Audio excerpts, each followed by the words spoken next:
This is Dennis Ramundi. I'm here with my co-host, Phil Goldberg, author of American Veda. Our podcast, Spirit Matters Talk, spiritmatterstalk.com, where we're located. Our guest today, Dana Sawyer. He is a professor of religion and philosophy at the Maine College of Art, and he's a very popular lecturer. He is also a critically acclaimed author.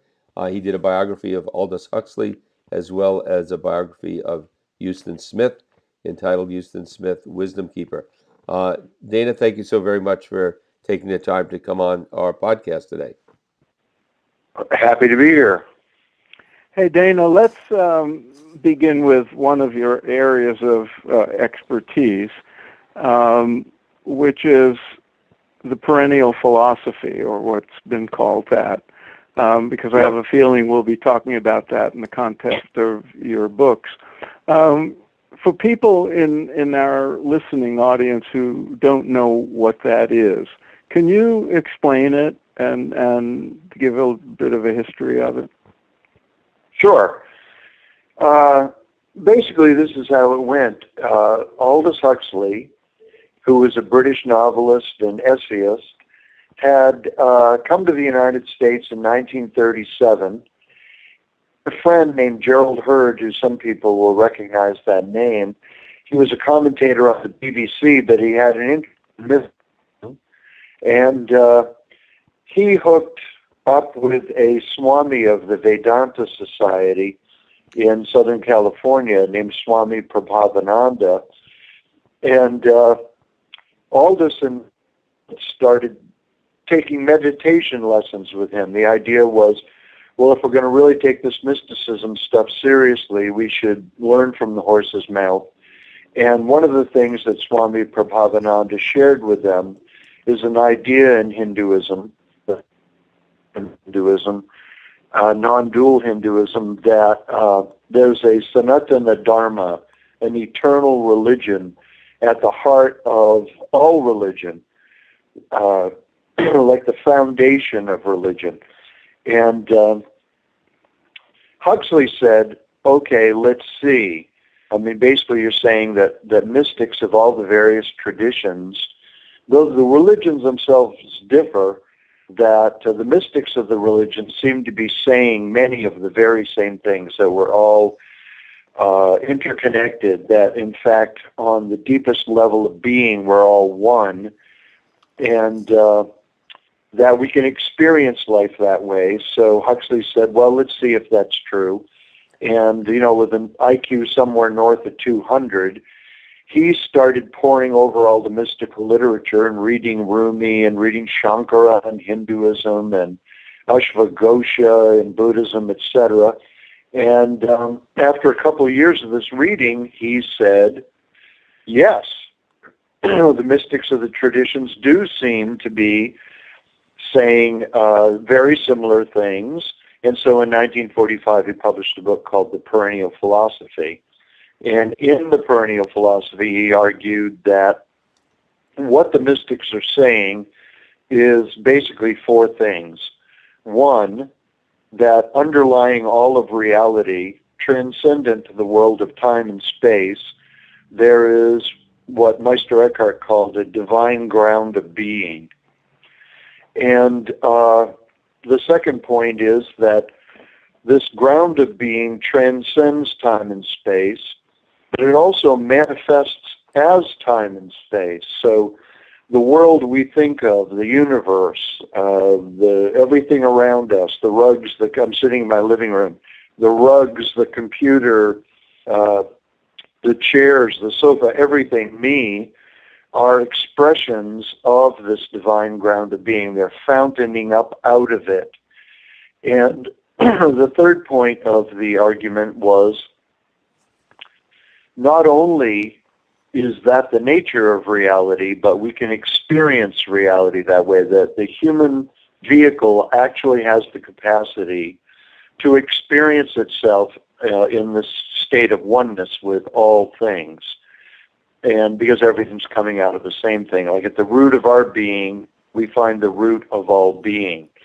And then the last piece of the perennial philosophy was not only is reality configured in such a way and we can experience it as such, but that's what we're here to do. That's the purpose of human life, is to wake up into that realization.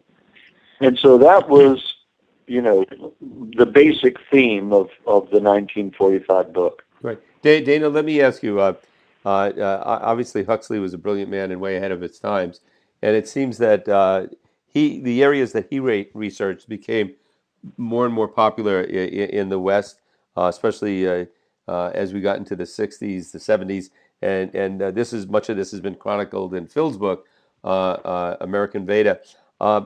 But if it's a process of evolution where the folks in the West have accepted some of the teachings of the East and this non-duality, where does it evolve from here? A lot of people dabbling in a lot of techniques, a lot of acceptance of concepts about yoga and karma and various things coming from Eastern philosophy. But where does it go from here in 10, 20 years? Where does it evolve to?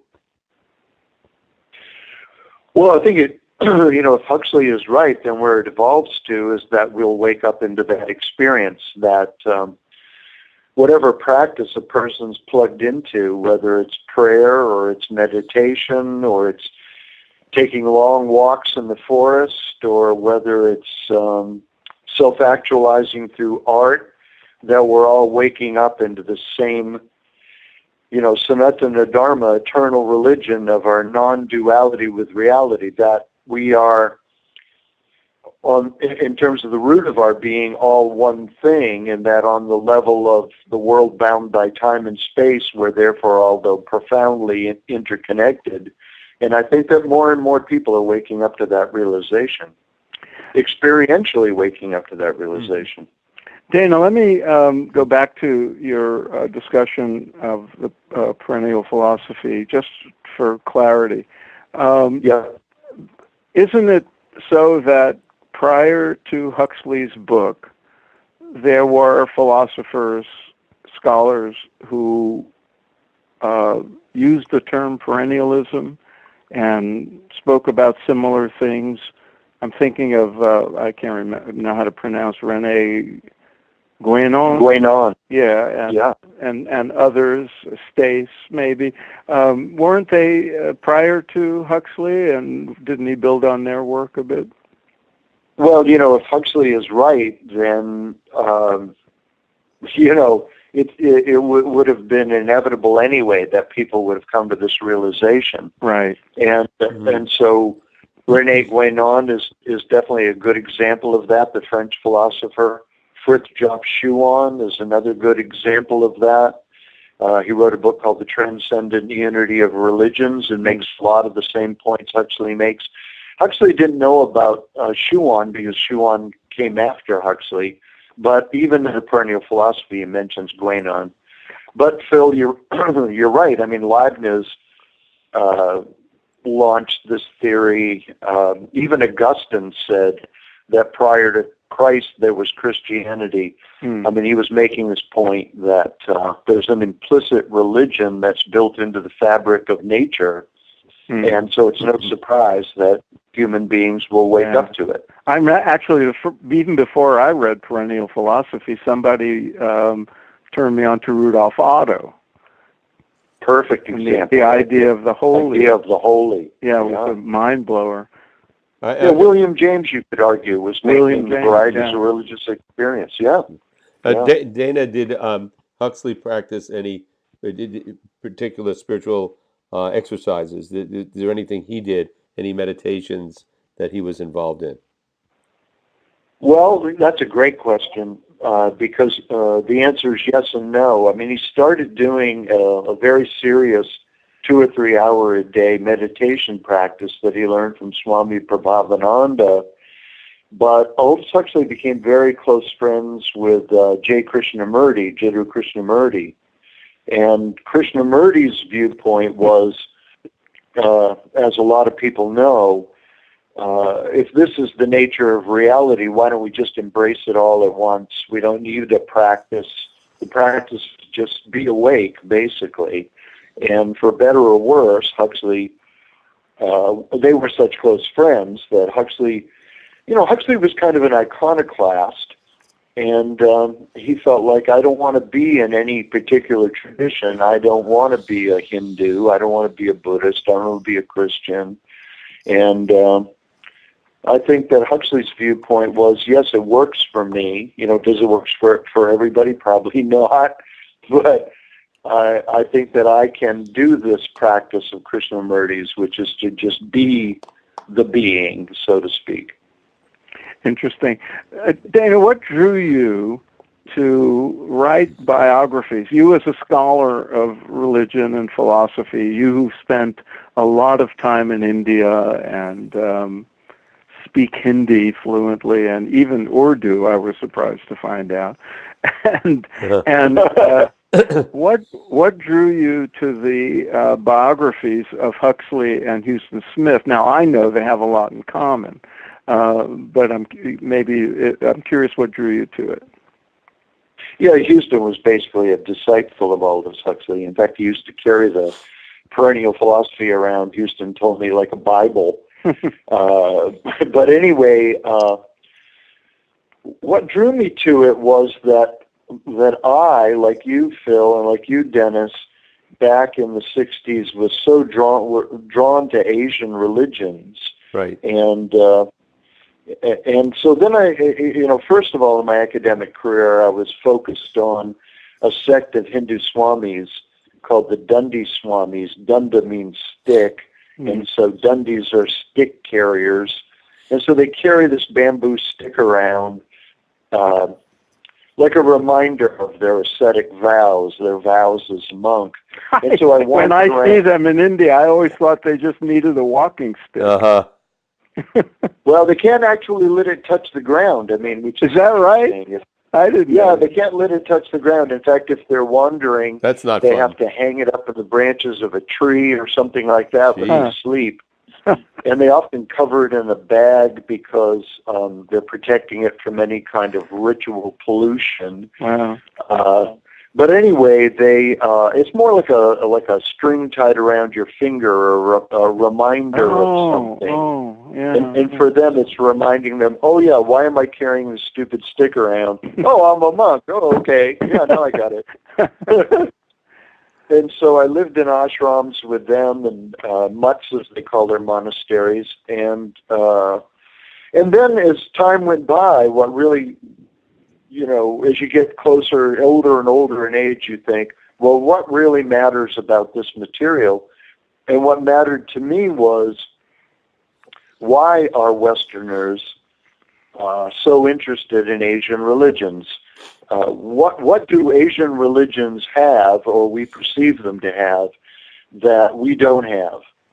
And so then I thought about Ralph Waldo Emerson and Henry David Thoreau and people you wrote about in your book, Phil, that was attractive, that drew them, and that drew me, and that drew you. And so people had written a lot about Emerson and Thoreau, and I thought, well, nobody's written a book about, and I saw this as a blank spot, why hasn't anybody written about Aldous Huxley from the perspective of his interest in Asian religions? And so that was what, what was he attracted to? Right. Yeah, Dana, in your travel through India, you've been to ashrams, different teachers, different groups. Was there any one or two folks that really impressed you, or some experience you had there that re-inspired you or inspired you further to pursue enlightenment, to pursue the quest for higher states of consciousness? Oh, God, yes. So when I first was doing it, it was... Indian culture is complex, right. And a lot of times people are drawn to an ascetic practice, not to disillusion anybody or take the romance out of it, but a lot of times people are attracted to the ascetic path because it's a way to eat every day. They come from a poor family. They're in a tough situation, right. And they see joining a monastic community as a way to have a way to survive. And so you meet a lot of swamis who are, half-heartedly interested, might be a kind way of putting it. But every now and then, as I would do these hundreds of interviews with swamis, you would meet one who was extraordinary, absolutely extraordinary, So, yeah, Could you there was mention one or two well, like that? one that's coming readily to mind is I was in Rishikesh in 1988 and was doing interviews, and I met a Swami named Sundanand, and it was kind of funny because he wasn't at Dundee. He was of a related order called the Paramahansas, and he ran an Ayurvedic clinic in Rishikesh on Wednesday nights, and I had a bad case of belly. And so I went to this Ayurvedic clinic thinking, okay, well, I don't want to take some kind of strong drug to knock this out. Maybe he can help me. And I ended up in this wonderful spiritual friendship with him.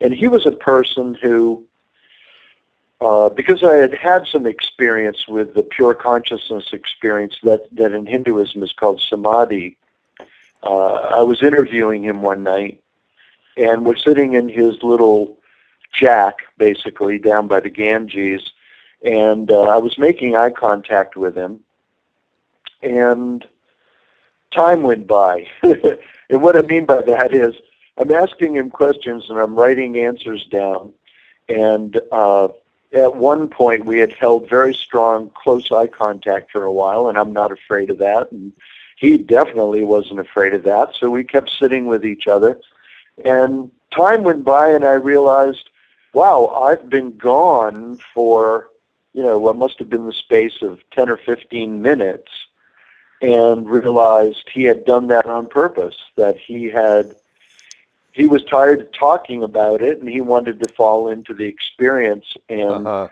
my brain entrained with his brain, and I just went with him, and I hadn't fallen asleep. I know the difference, and I realized this, so every now and then you meet these absolutely extraordinary people.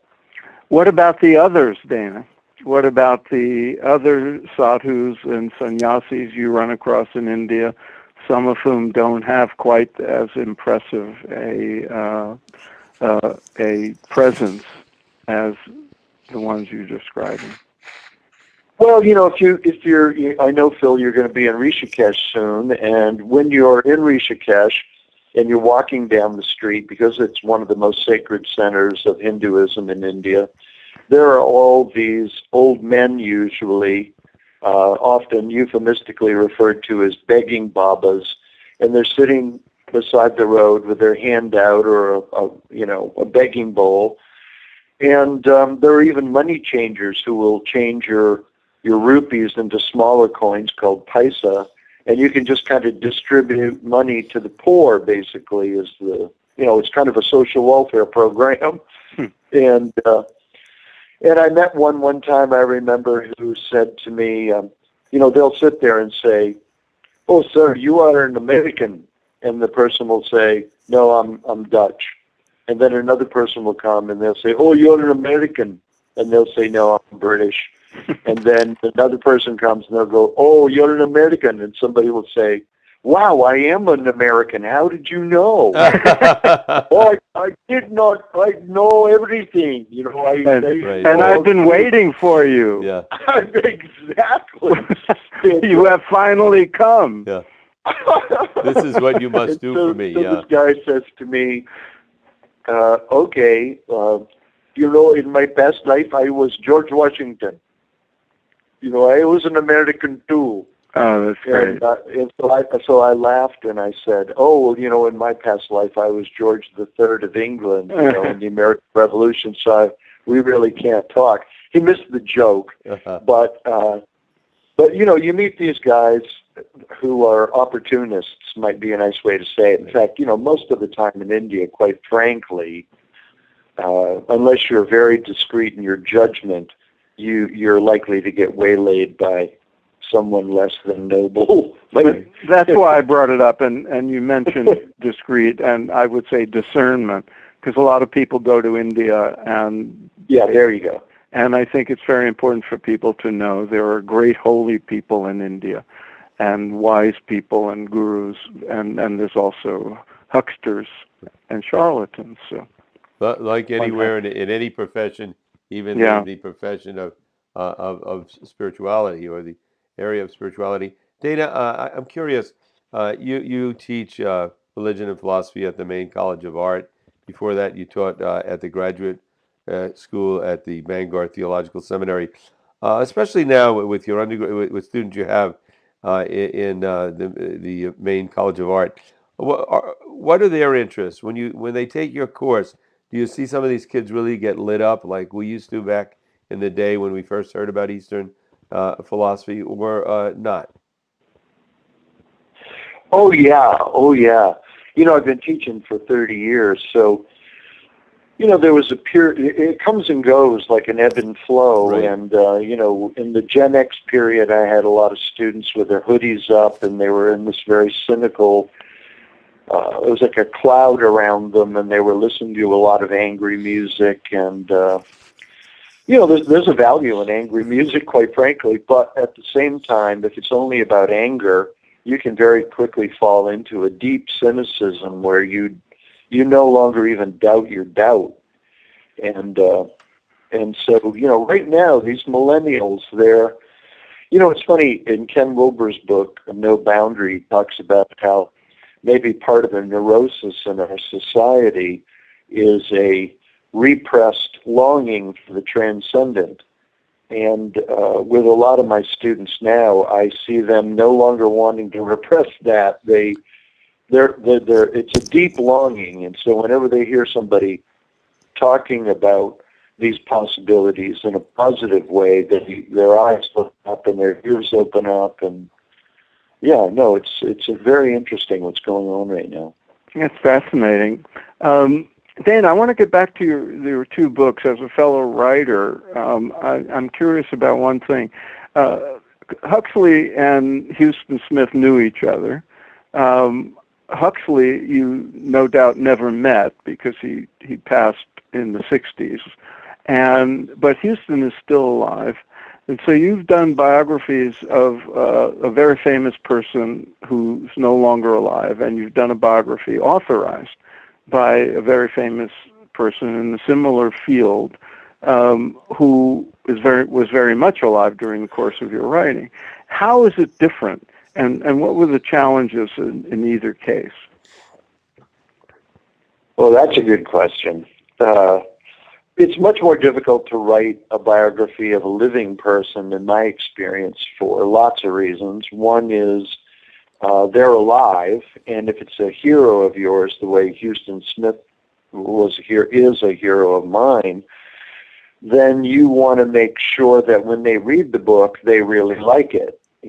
So there's that piece, or not so much like it, but believe that you got it right. Mm-hmm. And then, of course, another challenge is they're alive and they change their mind, and so, you write something and you're taking it verbatim from the tape you made with them, and then they'll say, oh, no, well, it wasn't exactly like that. Let me tell you, it was like this. Mm. And so there's a lot of revision that takes place as a result of that. Plus, they're married to somebody, and who they're married to is alive, and they remember it differently. And, you're trying to satisfy a lot of different minds. I mean, if we talked about, the beginnings of the transcendental meditation movement, and we talked with different people who were there, you're going to hear a bunch of different stories. So there's a challenge. Dana, is there anybody whose biography you plan on writing, or maybe you feel like you don't want to put the time into it, but other people you have a great interest in that if you didn't write the biography, you're hoping somebody else does?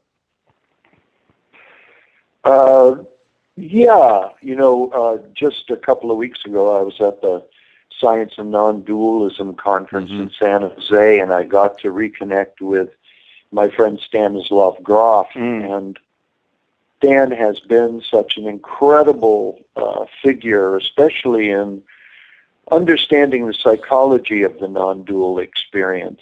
And we were talking over dinner one night, and he asked me the same question, and I was excited and terrified by the prospect that he might ask me to write his book. Because it's a lot of work to write such a book, and yet, Stan is somebody I hold in very, very high regard. He's written, his own autobiographical reflections, and that info's out there. Well, so it doesn't sound like that will be your next book, but anything can happen. Well, I'm thinking very seriously about writing a primer of the perennial philosophy. A short 120-page kind of book that would reintroduce the topic to a new audience in new language and with contemporary references and something like that. I think that would be very good, very important. Let me switch gears a moment, Dana. One of the things I know you've done a lot of inquiry about is, in addition to your time in India with Swamis and Hindu-oriented people like Aldous Huxley and Houston, you've done a lot of investigation of Buddhism and Buddhist practices. And these days, there's so much in the media about meditation, once again, like there was in the 70s. When you read popular media about meditation, does it disturb you that there's seeming lack of discernment about the many, many different forms of meditation? And you've looked into all of these. How does the depiction of meditation in the popular press strike you? Well, first let me say that sounded like a rhetorical question. Yes, Phil. It is. And that's totally fair, and you're exactly right. We're talking about technologies of self-actualization that are centuries and in many cases millennia old. And these are things that have taken a long time to perfect, and there's a tremendous amount of specificity in these practices. So they're all aimed at self-actualization, but they're tools in many cases for coming at it from different angles. And I think you're exactly right. In a culture where we want everything quick, we want everything simple, then there's a true danger of dumbing down these traditions and, homogenizing them into a mush that, is not only not true to the traditions themselves, but is in danger of corrupting some of these practices that are, having a full toolbox of practices is wonderful, but you've got to keep them straight. What are you doing? What is this particular practice aimed at achieving? Who am I learning it from? Do they really know what they're talking about? You can go on websites today, and I won't name names, but you can go on websites where, learn meditation in 10 minutes, and this is what Hindus are saying, and this is what Buddhists are saying, and I'm very often appalled at how wrong that information is. Dana, so if you have somebody in your class and you're talking about some aspect of Eastern philosophy, and they get lit up, and they think, hey, I'd like to pursue this. I'd like to actually try to have that experience. What do you recommend to them? I recommend that they, make sure they're learning a particular practice from somebody that really knows what they're talking about. Like, if you say, okay, this person went to a workshop anywhere, I don't care where it is, and they took a 3-day course in a practice, and now they're a teacher of that practice, I would probably be suspect of that. How much do they really know about it? I mean, one of the wonderful things that's going on in our culture now is because of the Tibetan diaspora, you really do have a lot of Tibetan teachers coming into the West who have sophisticated understanding of Dzogchen practice, for example, or Tonglen practice, for example, or Shamatha practice, for example.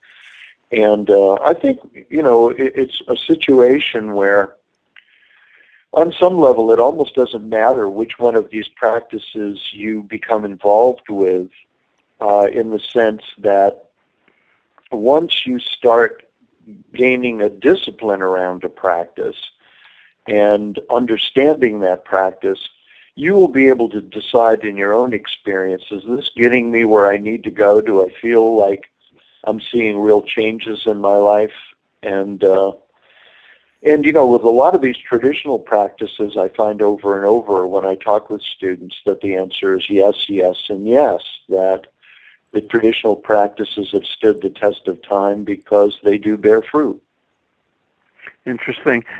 Dana, you're one of a few people I know who recently, and we're talking now in the fall of 2015, was at the Parliament of World Religions and then went to the Science and Non-Duality Conference. Yes. Both conferences oriented around what we would call religion or spirituality, but two different demographics, I would think. What were your impressions going from one to the other? Oh, wow. That's something that's been on my mind ever since I got home. At the World Parliament of Religions, and you were there too, Phil, so you know what I'm talking about. There was not only this incredible vibe because you've got 11,000 people from 80 countries representing 50 religions. There was a spirit of, brotherhood and peace, and the vibe was delicious, is the word that's coming to my mind. But what I really enjoyed about the World Parliament of Religions was the premium that was put on how can religion and spirituality get traction in the world of social justice, earth justice, civil rights, women's rights.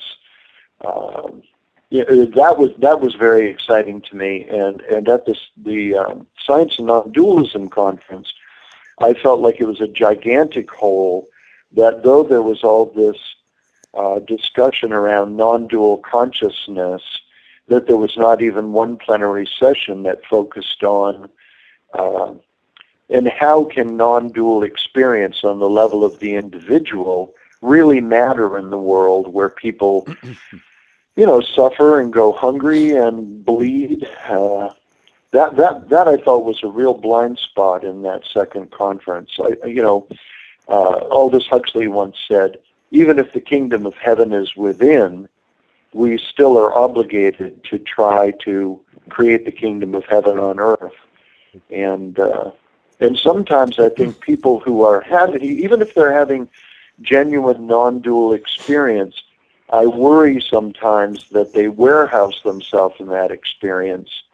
And do you know what I mean? That, right.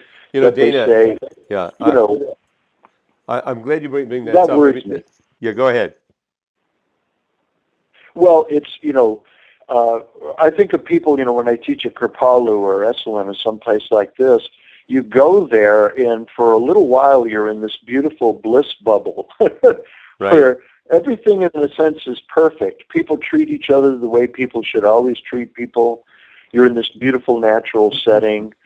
It's very easy to settle into this place of peace and centeredness and oneness.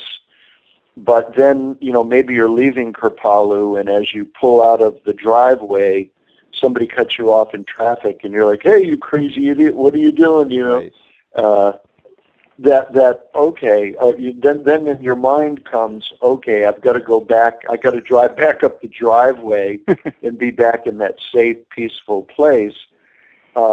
If that peace and harmony you find inside doesn't come out, get expressed out in the world of everyday experience, then I'm not really sure that it's all that valuable. Dana, I'm glad you brought this up because this has been somewhat of a theme Phil and I have been on with a couple of other guests. It started with Marianne Williamson talking about why politics is still something people should be involved in rather than to just be focused on their own individual development. They should be focused on that, but then they have to bring it out in the world. And I think Jim Finley, a former Trappist monk, we discussed that with, and Rick Archer actually.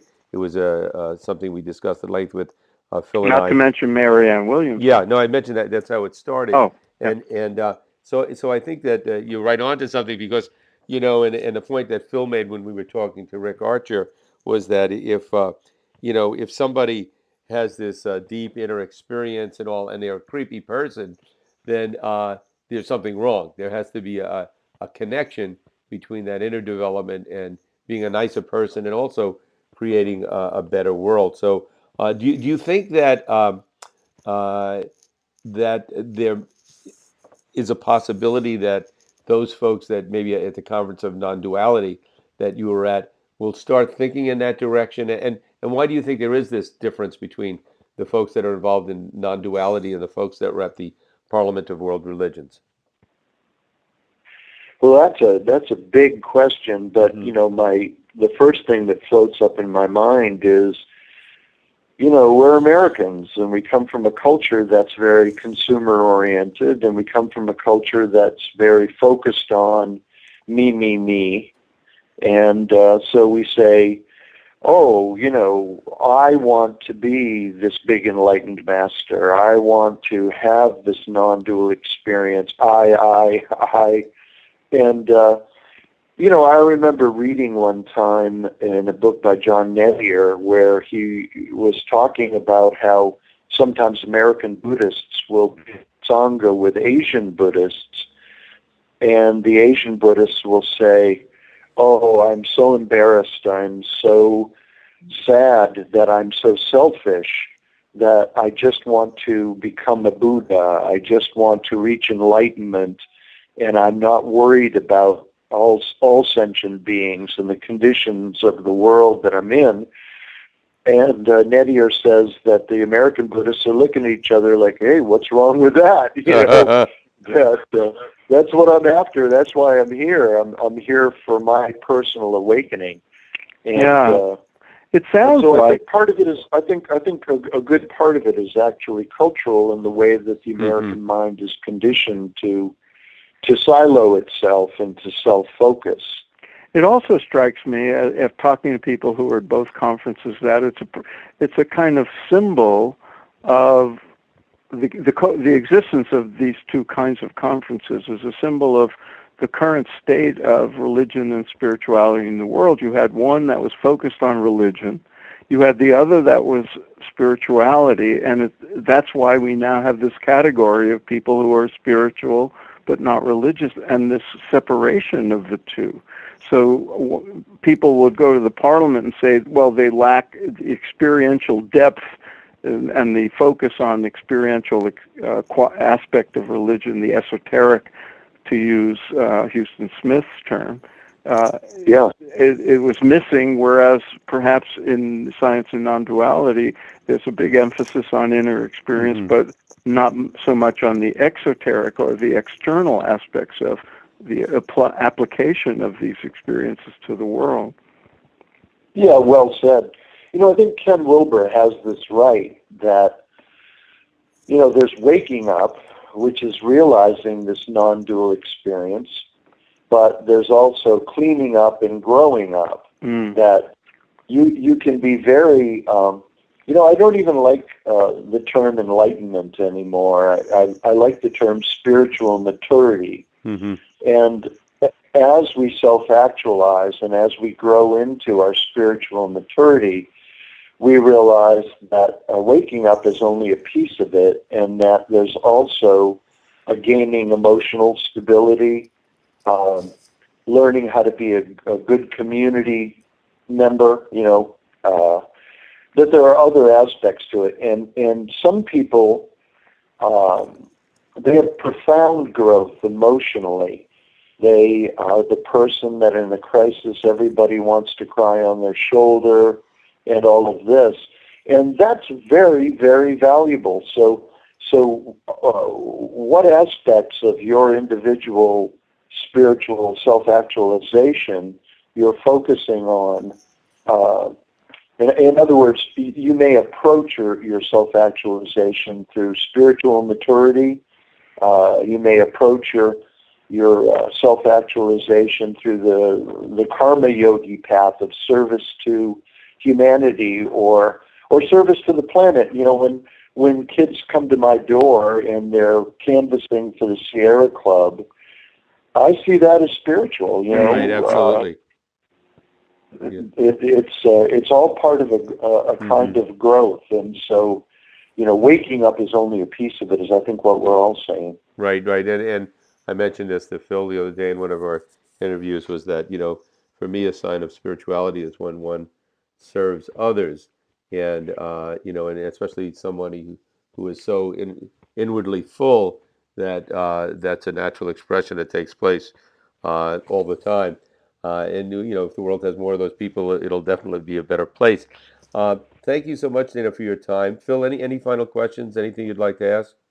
No, I think we've covered a lot of territory. We'll have to get Dana back on the show Absolutely. again.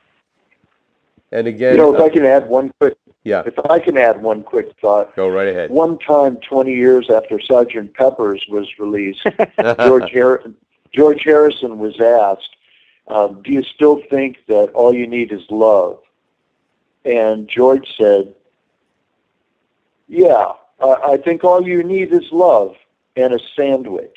There you go. And what he meant by that is that, and you get it, you know, which is there's a practical side to all of this too that has to be attended to. Well put. Great. Well put. This is Dennis Ramundi, my co-host Phil Goldberg, our guest today, Dana Sawyer. He is a professor of religion and philosophy at the Maine College of Art. His two books that we wanted to mention today was the biography of Aldous Huxley, and his second book, second biography, Houston Smith. And you know, look up those books, read them. I'm looking forward. I'm going to go out and put on the top of my list to read the Aldous Huxley book. So you're listening to Spirit Matters Talk, spiritmatterstalk.com. If you are at our website, please subscribe. It's free. And thank you again, Dana. My pleasure. Nice talking with you guys. Thanks, Dana. Okay, Phil. Thank you. Bye now. Bye.